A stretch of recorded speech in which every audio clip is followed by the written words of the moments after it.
लोकमान्य टिळक पुण्यतिथी आणि लोकशाहीर अण्णाभाऊ साठे जयंती रवींद्रनाथ विद्यालयात उत्साहात साजरी। संस्थेचे पदाधिकारी आणि शिक्षकांच्या उपस्थितीत विद्यार्थ्यांचा बहारदार सांस्कृतिक कार्यक्रम।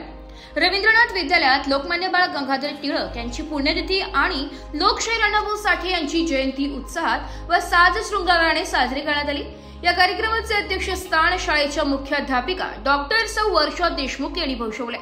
कार्यक्रमासाठी संस्थेचे अध्यक्ष ॲडव्होकेट श्री मनोज पिंगळे, उपाध्यक्ष श्री वसंत राऊत, सेक्रेटरी माननीय वासंतीताई गटणे, संचालिका सौ मृणाल पाठक, श्री हरी काशीकर तसेच शाळेचे पर्यवेक्षक श्री राजेश मालवी यांची उपस्थिती लाभली। मान्यवरांच्या हस्ते दीप प्रज्वलन करून कार्यक्रमाची सुरुवात झाली आहे। विद्यार्थ्यांनी या दोन महान विभूतींच्या जीवन कार्यावर आधारित भाषणे, देशभक्तीपर गीते, नाट्यछटा आणि समूहिक गीत सादर करून रसिकांची मनं जिंकली।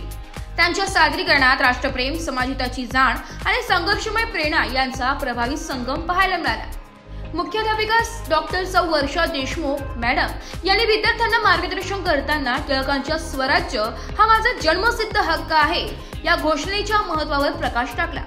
अण्णाभाऊ साठे यांचे साहित्य, श्रमिक जीवन आणि समाज परिवर्तनासाठी दिलेले योगदानही त्यांनी अधोरेखित केले।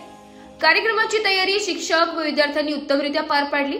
उपस्थित सर्व मान्यवरांनी कार्यक्रमाचे कौतुक केले आणि विद्यार्थ्यांना भविष्यात समाज सुधारणेचे भान ठेवून कार्य करण्यासाठी प्रेरणा दिली आहे। टाकला तर ब्रिटिशांना याच्याशी लढणं अवघड नाही।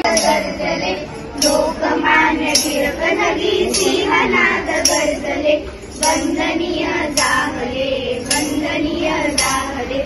लोकमान्य टिळक नगी सिंहनाद गर्जले।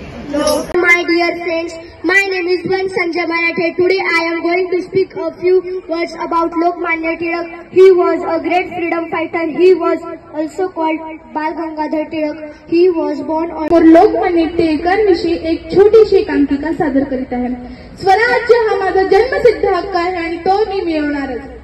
ही घोषणा जरी तुमच्या सर्वांसाठी सामान्य वाटत असेल तरी सुद्धा हे वाक्य जेव्हा मी पहिल्यांदा बोललो तेव्हा इंग्रजांच्या छातीमध्ये धडकी भरवणारे ठरलं। मी बाळ गंगाधर टिळक म्हणजेच लोकमान्य टिळक। लोकमान्य हा सन्मान मला लोकांनी दिला कारण मी त्यांच्या मनामध्ये उतरून त्यांच्या आवाजाचं रूप झालो। केसरी, मराठा ही फक्त वृत्तपत्रे नसून हे माझे अस्त्र होती। इंग्रजांच्या अन्यायावर घाव घालण्यासाठी, जनतेला जागवण्यासाठी मी या लेखणीमार्फत लढा दिला। माझं शिक्षण गणितातून पण मन होतं देशासाठी झपटलेलं। शिक्षण हीच खरी शक्ती आहे हे मला उमगलं। नाशिक लोकशाही न्यूज साठी कमलेश वाघ, नाशिक।